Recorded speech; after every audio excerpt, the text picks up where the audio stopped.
Bonjour et merci de nous rejoindre sur la Web TV de la Chambre en compagnie aujourd'hui de son président Benoît Lombard. Benoît, bonjour. Bonjour Bogdan. Et de ses deux vice-présidents, Géraldine Métifeux. Géraldine, bonjour. Bonjour Bogdan. Et Bertrand Lefebvre. Bonjour Bogdan. Tout le monde va bien?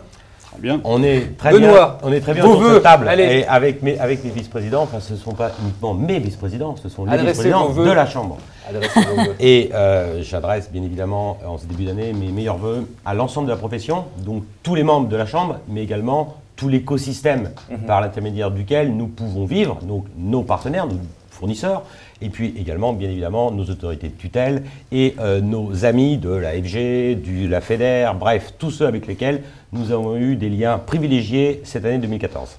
Géraldine, parlons de choses qui fâchent. Le budget, vous en êtes où? C'est pas quelque chose qui fâche parce que on a réussi, grâce à une gestion vertueuse et très corporate, en insufflant un esprit d'entreprise, à avoir un budget très à l'équilibre positivement. Les cotisations montent parfaitement bien, heureusement, et merci à nos adhérents de payer leurs cotisations à jour. Et puis, oui, on a un peu plus de cotisations, et Bertrand parlera sans doute. Oui, la mission, grâce aux adhérents. Les adhérents, on en est où? Écoutez, depuis la prise en fonction de la nouvelle équipe, nous avons une croissance à peu près de l'ordre de 10% par an de nouveaux membres, notamment grâce au Pacte Jeune Installé, qui a été effectivement, je pense, un vrai succès, et puis aussi parce que nous avons fait en sorte d'essayer de simplifier au maximum toutes les procédures d'admission, et je pense qu'effectivement, cette procédure a rencontré un vrai succès. La RCP, on en est où avec ça? La RCP, je vous rappelle que nous avons toujours la meilleure RCP du marché, je n'ai pas honte de le dire. Nous avons d'excellents rapports et avec notre assureur et avec notre courtier BDJ. Nous continuons sans arrêt et sans cesse à essayer d'améliorer non seulement les garanties, qui sont essentielles bien évidemment pour la bonne couverture de nos activités, mais également, ce qui est essentiel également pour la bonne survie de nos cabinets, de garantir les meilleurs tarifs. Et donc cette année, nos membres viennent de recevoir l'appel de cotisation provisionnelle avec le tableau comparatif des nouvelles garanties et des nouveaux tarifs pour l'année 2015, d'ailleurs tarifs qui ont été négociés jusqu'au 31 décembre 2017, qui montrent bien effectivement l'évolution très très positive de nos tarifs sur la période 2004-2014. Très bien.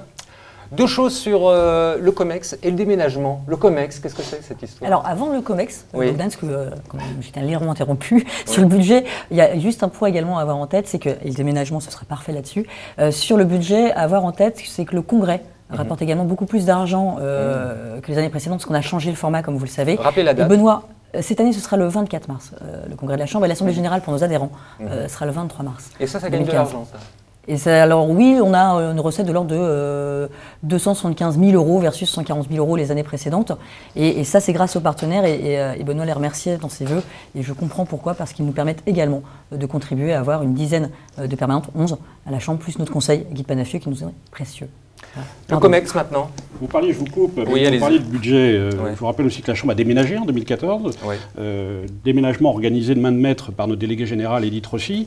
Ce déménagement nous permet de faire une économie substantielle, puisque nous avons une économie de l'ordre de 25 000 euros par an sur les frais de fonctionnement, enfin en tous les cas sur les frais des bureaux de la Chambre, et surtout avec des bureaux beaucoup plus fonctionnels, très agréables à vivre à mon avis, et effectivement dans lequel tout à chacun pourrait effectivement venir en tous les cas lors de rendez-vous éventuels pour voir comment ça se passe. Et où peut se réunir le fameux COMEX? Ah, le COMEX, Bogdan. Oui, le COMEX, c'est l'organe resserré, si vous voulez, par rapport au conseil d'administration, l'organe de direction de la Chambre, où bien sûr préside Benoît, notre président bien-aimé, notre vice-président bien-aimé Bertrand, et puis Edith Rossi, le délégué général dynamique, Guy Panafieux, notre conseil incontournable, et puis également deux autres personnes, Jean-Christophe Ancoviac, qu'on aime beaucoup par sa sagesse et sa présence, et Jean-François Barré, notre chancelier, notre ministre des Finances. Qu'on espère recevoir Trésorier, bientôt, très prochainement. Très prochainement, en effet. L'heure tourne, il va falloir qu'on rende l'antenne pour terminer très vite. Au niveau du lobbying, vous en êtes où? Alors, différents points. Lobbying, c'est un des sujets qui me préoccupe le plus.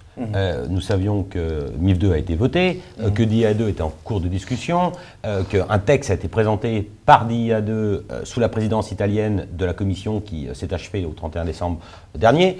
Je vous rappelle qu'on est sous présidence lettonienne aujourd'hui, donc ce n'est pas tellement le sujet qui les importe. Donc on a DIA 2 un texte qui va dans le bon sens, puisqu'il n'interdit pas en tant que tel les rétrocessions.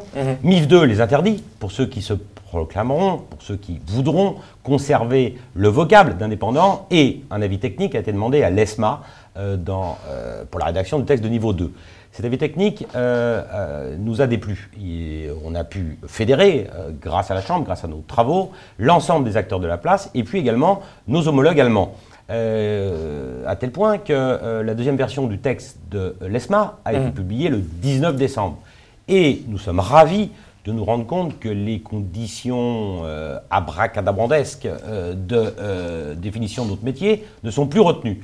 Mais d'entrée de jeu, on peut dire que pour ceux qui exerceront leur métier, certes, de manière non proclamée indépendante, mais en conservant la faculté qu'ils ont de pouvoir réaliser un choix relativement exhaustif de produits sur la place, eh bien, ils pourront continuer de percevoir les rétrocessions. Nous avons discuté avec l'AMF, pas plus tard que cette semaine avec Guy Penafieux et Guillaume Hélier, et qui nous a confirmé le fait que la lecture du texte qui a été présenté à la Commission par l'ESMA va dans le bon sens. Alors, je voudrais rassurer tout à chacun, c'est aussi mes vœux pour 2015, c'est qu'il y a encore 2 années avant que le texte définitif et la transposition de ce texte soient applicables en France. Mais d'entrée de jeu, on peut dire que le lobbying que nous avons opéré, le travail acharné, le travail quotidien que la Chambre a mené, a porté ses fruits.